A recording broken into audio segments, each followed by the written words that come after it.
O senhor falou desse acampamento que ficou desde que o Bolsonaro perdeu, como se ali fosse uma perspectiva de um golpe, deputado Chico. E era alimentado todos os dias por fanáticos que o resultado seria diferente. O Lula não ia tomar posse, era isso que a gente escutava. Que os generais iam tomar conta do país. E ali, eu nunca fui nesse acampamento, mas informações que eu tinha, Coronel Naime, que à noite tinha música, tinha picanha, tinha não sei o quê, cerveja. E era alimentado isso. Tinha o pessoal das orações, tinha o pessoal. Tinha vários. Como é que eu falo? Segmentos dentro do acampamento. Tinha, Coronel Naime, vários segmentos, né? O senhor visitou lá. E eu faço essa pergunta para o senhor bem firme agora. O senhor acha, na sua concepção como um coronel com 30 anos de polícia, com várias experiências, que aquele acampamento contribuiu diretamente para os atos do dia 8? Que aquele acampamento ele fomentou tudo aquilo que aconteceu no dia 8? Eu acho não, deputado, eu tenho certeza, absoluta. Aquele acampamento lá, ele foi o centro, foi o epicentro de todos os atos que aconteceram no Distrito Federal, tanto no dia 12 quanto aconteceram no dia 8.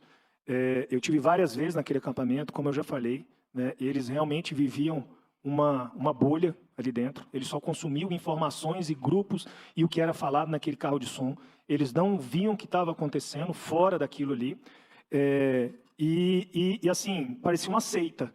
Tinha hora que o senhor conversava com alguns lá, parecia uma seita. E aconteceu um outro fenômeno que eu prestei muita atenção ali, idosos, às vezes em situação de abandono, sem família, que acharam um local para estar com pessoas, para estar ali, para jogar um dominó, para estar conversando, para ter um motivo da vida, para estar protestando por alguma coisa. Muitos idosos nessa situação ali, quando a gente entrevistava e conversava.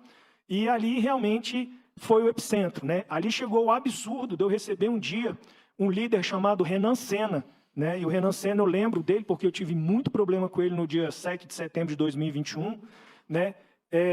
Fez um vídeo, né? Botou nas redes sociais, acusando um outro líder conhecido de todo mundo, chamado João Salas, de ter cometido estupro dentro do acampamento, né? Ele postou um vídeo, né? Esse vídeo ele circulou nas redes sociais, né? Eu falei a respeito desse vídeo, mostrei inclusive esse vídeo na época em uma das reuniões que nós tivemos no Exército, né? Para poder ver que nível que estava chegando a coisa, né? A gente já tinha informações de tráfico de droga, de ambulante, de prostituição. Tinha já esse vídeo que apareceu de denúncia de estupro, Renan Senna denunciando João Salas de estupro, num vídeo que circulou nas redes sociais, né? E a gente ficava ali, a Polícia Militar, não foi uma ou duas vezes, eu botei 500 homens eu botei à disposição do Exército na Rainha da Paz no dia 29 do 12. No dia 29 do 12, eu botei 553 homens à disposição do Exército para retirar aquele acampamento definitivamente. Além da PM, o governo do Distrito Federal colocou SEDES, colocou DF Legal, colocou SLU, o GDF fez uma estrutura completa para que a gente retirasse definitivamente aquele acampamento. E a operação foi cancelada. A operação foi planejada na tarde do dia anterior, a tarde inteira. O Exército apresentou croquis, colocou transparências, disse o que ia fazer, como que ia atuar, qual que seria a atuação da Polícia Militar, qual que seria a atuação do DF Legal. Chegou na hora, nada aconteceu. Pegaram os servidores do DF Legal, inventaram de entrar com os servidores do DF Legal com a guarda do Exército, né? Os servidores do DF Legal foram achincalhados, ofendidos lá dentro, expulsos lá dentro e ainda saíram dizendo que estavam sendo expulsos pelo Exército. Os vídeos que circularam nas redes sociais, saiu tudo assim, o DF Legal veio aqui e o Exército botou para correr. Como, né, dando aquela ideia da proteção que na cabeça dele estava acontecendo por parte das Forças Armadas. Então, assim, não foi uma vez. No dia 13, logo após os atos do dia 12, eu recebi na madrugada a ordem do Coronel Fábio para estar pronto na torre de televisão, que nós retiraríamos o acampamento no dia 13. Botei também mais 300 e tantos policiais, nem me lembro o número. Botamos todo mundo, me virei na madrugada para achar capacete, exoesqueleto, acionar a prontidão do choque, acionar patamo, aeronave, rotan.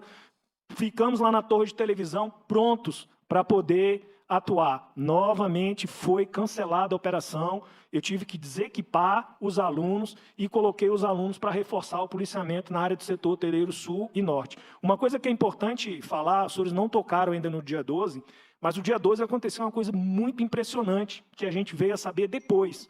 O que aconteceu no dia 12? No dia 12 nós tivemos a diplomação do presidente, né? Ela foi comandada pelo Major Zairo, né? Eu passei na diplomação do presidente, ajudei o Major Zairo em algumas ações de correção, porque o TSE não colocou as grades da forma que a gente tinha combinado nas reuniões que nós tivemos da diplomação, né? Aí ficou eu, Coronel Fábio, Major Zairo, Coronel Cíntia, carregando grade nas costas para colocar as grades na posição que deveria ser colocada, né? Ajudei o Major Zairo a fazer, ali organizar o começo da posse, tudo organizado, sem qualquer problema, né? Montei um policiamento na porta do acampamento para monitorar se tivesse qualquer saída de ônibus, inclusive o Coronel Divan já era o CPTran, né? Recebeu ordem minha que era para abordar o ônibus, que era para fazer a fiscalização de trânsito, não deixar o ônibus seguir para a área da diplomação. Nós montamos todo um esquema, né, para isso daí. E aí eles seguiram lá para a área da Presidência da República, lá para a área lá do Palácio da Alvorada. Ficaram no Palácio da Alvorada, fizeram aquele manifesto, eu não sei se esse dia o presidente apareceu, eu não sei, mas foi um dia, foi uma segunda-feira, né, que a gente tinha passado o final de semana todo com um índio fazendo várias ações no Distrito Federal. Ele fez uma ação no aeroporto, depois ele fez uma ação no Parque Shopping, né, depois ele fez uma outra ação numa outra localidade, né, com bolsonaristas, com bandeira, com faixa, com tudo. E aí o ministro Alexandre de Moraes determinou a prisão dele.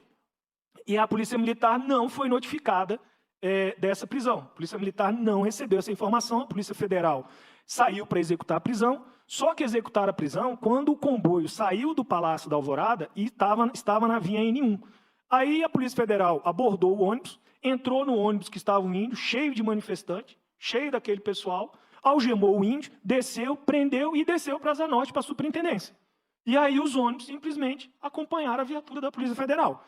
E já começou ali um entrever entre alguns agentes da Polícia Federal e esses manifestantes, né? Eu tinha saído da posse e tinha ido para uma reunião, né? Eu já tinha ido para uma outra reunião, já estava em reunião, se eu não me engano, eu estava na região de Ceilândia, ou do INCRA, uma reunião, acho, com o pessoal da comunidade rural, e quando eu recebi a informação, via 190, né? 190 me ligou e falou, coronel, está uma confusão do tamanho do mundo na frente da Polícia Federal. Isso já era 18 horas, alguma coisa assim, de 18 e alguma coisa, perto de 18 horas.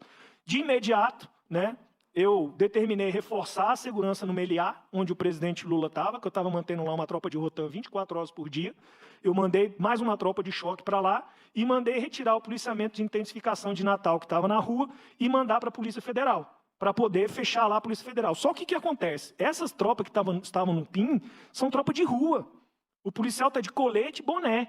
O policial não está pronto para uma ação de CDC. O policial ele não vai para a rua para um policiamento convencional preparado para uma ação de CDC. E aí eu estava com uma rotan no Gama e estava com um patamo em Sobradinho. Aí eu de imediato mandei tirar todos os jetops, que era o que eu tinha mais rápido na mão, das áreas, deslocar para lá, né, para poder fazer um primeiro atendimento. Desloquei o choque que estava no quartel, já quase saindo de serviço, porque tinha trabalhado na posse. O choque reembarcou e foi para lá. Quando nós chegamos, a situação já estava fora de controle. Fora de controle. E aí nós começamos as ações de contenção. Logo em seguida eu cheguei, né? Cheguei junto do sargento André Luiz, né, que é um dos meus patrulheiros, sargento Vitor dirigindo a viatura, né? Aí tinha um motorista no choque que estava conduzindo a viatura, eu já peguei o capacete dele, porque ele ia ficar na viatura, entrei na linha de choque junto dos policiais, entramos em combate, debelamos a rebelião, fomos em cima, e assim, o que impressionava a gente era a destreza daqueles manifestantes em combater com a polícia. Não era aquela manifestação normal que uma tropa de segurança pública tem costume. Né? E aí o que aconteceu? Depois que nós debelamos a manifestação, nós soltamos viaturas de GTOP de Rotam para prender. Só que, por incrível que pareça, os caras sumiram. Eles sumiram na área.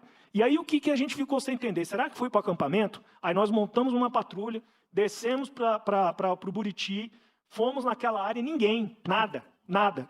No dia seguinte, o coronel Fábio Augusto foi convidado pela rede hoteleira para ir para uma reunião, porque a rede hoteleira estava temerosa, né, pelo aquele fato que tinha acontecido, pelo aquele fato que tinha ocorrido naquela noite. E aí um dos hoteleiros chamou o coronel Fábio e falou assim, os caras estão no meu hotel.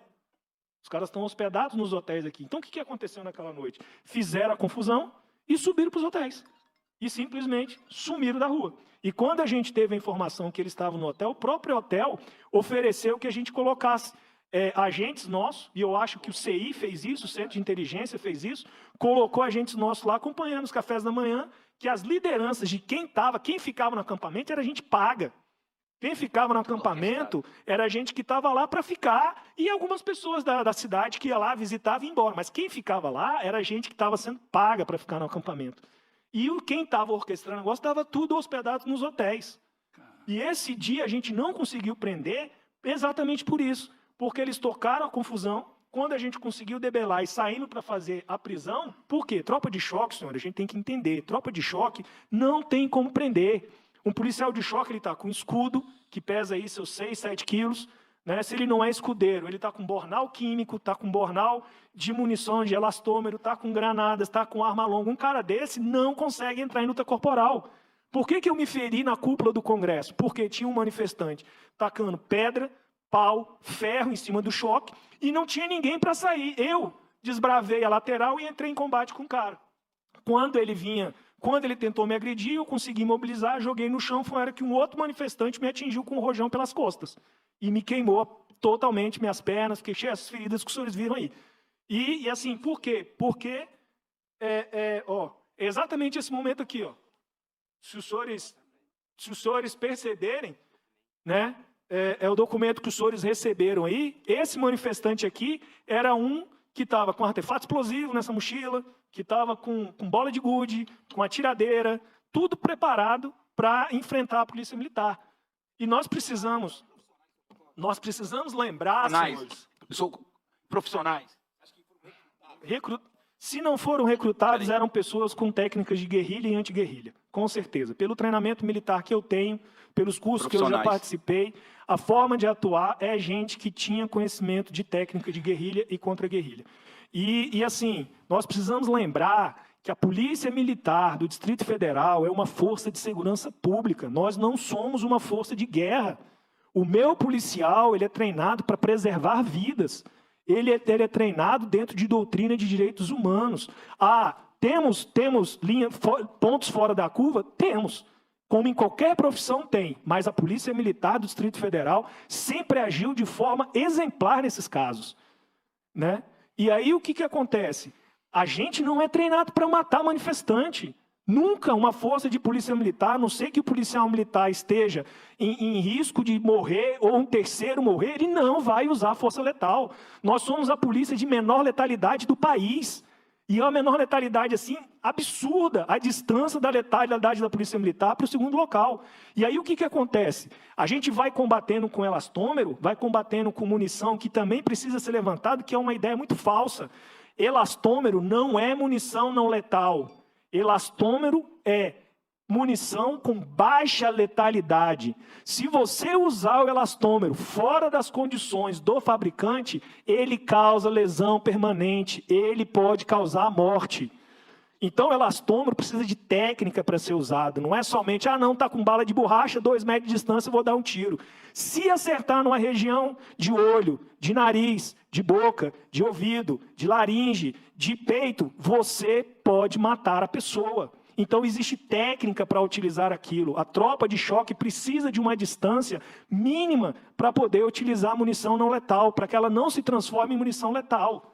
Então, isso daí, muita gente, mas por que não prendeu ninguém? Não prendeu ninguém, primeiro, porque a tropa que foi acionada não tinha como ir para o front direto, não estava equipada. Foi a tropa que nós conseguimos, aquilo não foi planejado, não foi programado. Ninguém informou a Polícia Militar, não houve, novamente, não houve inteligência, não houve informação de inteligência que a Polícia Federal ia fazer uma prisão naquelas condições.